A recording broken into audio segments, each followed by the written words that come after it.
Pergunta 380.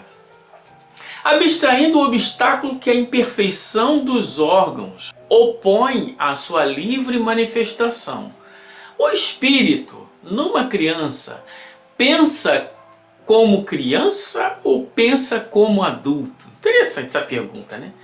O espírito pensa como criança ou pensa como adulto? Vamos à resposta. Desde que se trata de uma criança, é claro que, não estando ainda nela desenvolvidos, não podem os órgãos da inteligência dar toda a intuição própria de um adulto ao espírito que a anima. Este, pois, tem efetivamente limitada a inteligência, enquanto a idade lhe não amadurece a razão. A perturbação que é o ato da encarnação produz no espírito não cessa de súbito por ocasião do nascimento, só gradualmente se dissipa com o desenvolvimento dos órgãos. Então, muito interessante. Primeiro, uma criança, o espírito da criança pensa como o de um adulto. Se a gente for falar em relação ao mecanismo, a essência do ser, o espírito da criança pensa como um adulto. Agora, o espírito da criança está de posse de todo o seu arcabouço intelecto-moral, das suas vivências, das suas experiências, para que ele possa ponderar como um adulto pondera? Não. Então essa é a diferença. Então soma-se duas coisas aí ou mais. A primeira dela, que ele está ainda sob o efeito da perturbação que a encarnação proporciona, que é muito mais longa na encarnação do que na desencarnação. Isso influencia. Segundo, ele está ligado, reencarnado em um corpo cujos órgãos não se desenvolveram suficientemente para que ele possa dar aso a todas as suas faculdades intelecto-morais. Então, a forma de pensar da criança é diferente. Isso já tem estudos de vários pensadores materialistas, né, sobre que uma criança não... Vamos pegar aqui no básico, né, a ideia da conservação, tantas outras questões que só com o passar do tempo a criança vai se desenvolvendo, o pensamento abstrato, etc, etc. Tirando as exceções, que tem aquelas crianças precoces que já conseguem desenvolver alguns raciocínios, mas de modo geral não é o que ocorre. Então essa é uma questão importante. Ela está sob uma certa limitação. Agora, voltando a 379, cabe ao orientador, ao pai, ao dirigente, ao professor, observar qual é o grau de maturação daquele ser.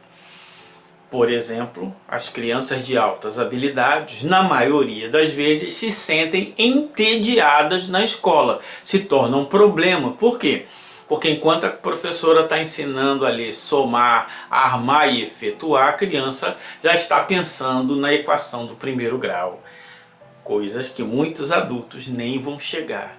Então, o que eu tenho que fazer? Que deveria adequar a educação àquele ser, respeitando a sua idade, sua maturidade, mas também não tolindo completamente, porque senão ela vai se tornar entediada, vai, dependendo do grau de desenvolvimento moral que ela consegue desenvolver, causar um problema na própria turma, ou nos pais, ou na escola, etc. Então, essa é uma questão fundamental da gente observar, que é uma questão importante da chamada pedagogia espírita, que seria, né, o que foi lá vislumbrado pelo nosso querido Herculano Pires, de pensar sobre os aspectos psicológicos do ser aplicados à educação. São essas coisas que devem ser levadas em conta. A criança, ela é mais nova, mas bota num grupo tal, vai adiantar, não vai adiantar? São questões que devem ser resolvidas e cada caso é um caso. Não existe essa ideia, não, existe uma tabelinha que eu vou botar essa criança em tal lugar, vou pegar os algoritmos do YouTube. Não, não tem isso. Cada caso vai ser um caso. Ela pode ter desenvolvido aqui, mas não tem coisas que ainda precisa, então ela vai ter que estar naquela turma. São N fatores que devem ser levados em conta. Então, a criança não pensa exatamente como um adulto, porque lhe faltam elementos, lhe faltam condições, ou do corpo, ou da sua perturbação, ou de várias outras coisas que ela pode trazer de outras encarnações, que ainda impossibilita dela se manifestar tal qual ela realmente é. Porque o que ela é já. Ela não vai vir a ser, ela já é. A encarnação vai facultá-la a ser mais do que ela é hoje. O que ela já é. Ela já tem tudo lá. Agora vamos ver o que ela vai avançar. Pensar assim é que é diferente. Geralmente as pessoas pensam ainda com tábua rasa, com coisas totalmente ultrapassadas. Ali tem um espírito, né? A pessoa, não, eu vou ensinar segundo a tradição da Bíblia, vamos evangelizar. Tá bom, você quer evangelizar, tudo bem, né? Vai para o passado. Que a doutrina espírita fala em educação moral.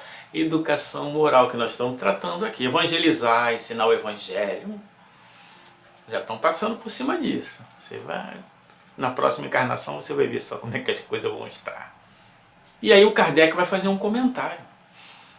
Há um fato de observação que apoia esta resposta. Os sonhos, numa criança, não apresentam o caráter de um adulto.